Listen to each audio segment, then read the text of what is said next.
Well, I can't say I'm surprised. Feminism is thriving on Comedy Central.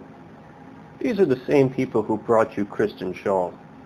If you have the stomach for it, I recommend watching any of her past bits on The Daily Show. You'll get good and angry. I recommend watching one of these pieces before your daily workout. That's just a pro tip to easily burn an extra 100 calories a day.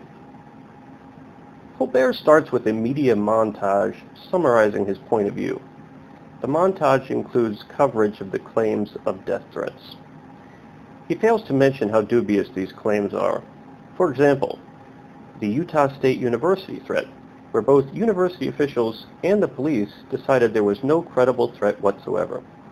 After all, few mass murderers have ever made a point of declaring their intentions and targets beforehand. I don't trust most scam artists. I'm going to go ahead and not give Anita the benefit of the doubt. She has too great of a motive to send death threats to herself for me to think it was anyone else. The montage also includes a great MSNBC clip referring to Gamergate as a battle of the sexes. There's nothing new under the sun. Feminism will always try to portray anti-feminists as anti-women. Sigh. This isn't men versus women. It's objective reality versus feminism. Colbert then notes that male gamers also feel attacked, citing anti-gamer, anti-nerd bullying. Don't worry. Colbert then makes it clear to a feminist like himself, only women are allowed to be victims. He thus takes the two easiest and most cliched jabs at gamers. They're basement dwellers, and they can't attract women. I'm not ashamed of my hobby. That's why I do it alone in my basement. Gamergate involves some male gamers harassing women who are speaking out about the portrayal of women in video games, presumably after the initial shock that women were speaking to them at all. Ah, sex shaming, our old friend. It is of course common knowledge that a man's worth is measured by the quality and quantity of women he can attract. Any single man is therefore worthless. It's a good thing it's still okay to be misandrous. Otherwise, people would find that sort of comment offensive. Anita's introduction inspired quite a bit of enthusiasm from the audience. One has to wonder, did she bring them with her? It would explain a great many things. If not, then we're all in much deeper trouble than I thought.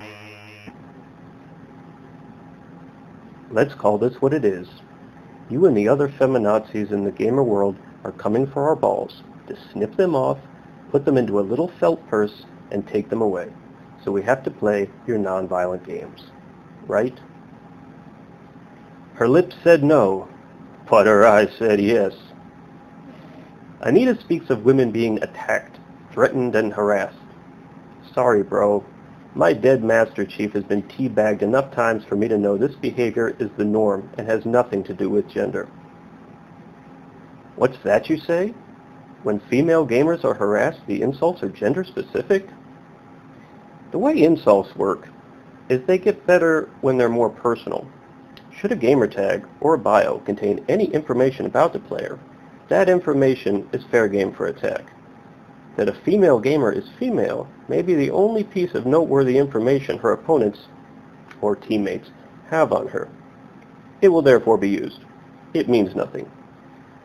You know all those men who you claim never face the same harassment? They're generally called one term or another to insult their sexuality. This also means nothing. Female gamers are less likely to be called fag. It's generally an anti-male insult. Indeed, you might call it a gendered insult. I throw in examples of some of the fun jabs I've taken online, but out of context, they might be considered extremely racist. I know better, though.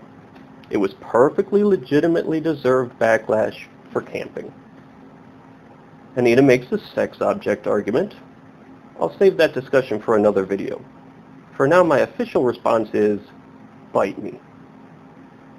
This is getting depressing, so let's skip ahead to the comments. There I find hope. Consider this top comment from a gentleman by the name of Andrew. Anita Sarkeesian is the O'Reilly of video games, skewing and lying till you could almost see her point of view as logical. Edit. How is this not about collusion when, literally, a woman was sleeping with her male reviewing counterparts, Zoe Quinn and Nathan Grayson, both of whom should have withdrawn from the video game community because of the improprieties, but can't. Anita needs controversy to stay relevant. I agree with another poster that, if you truly are a gamer, you have been everything from the most horrifying orc to the most beautiful of fairy folk. I don't see Anita giving even a shred of time to minorities in video games. Many are either gangbangers or drug dealers in games. All Anita Sarkeesian is good at is getting well-intentioned people into a fervor. Nice.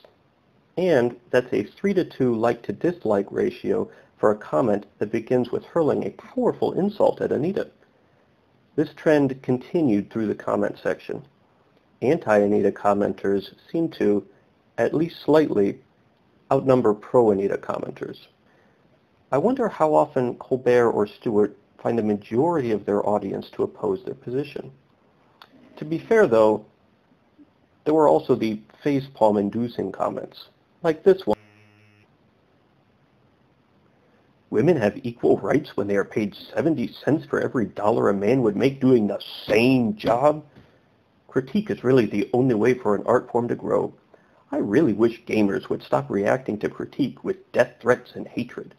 Violence and misogyny create a kind of reaction that will not help games be seen as a legitimate art form. Yeah, the thing about that is, I don't think I really need to say anything more about that.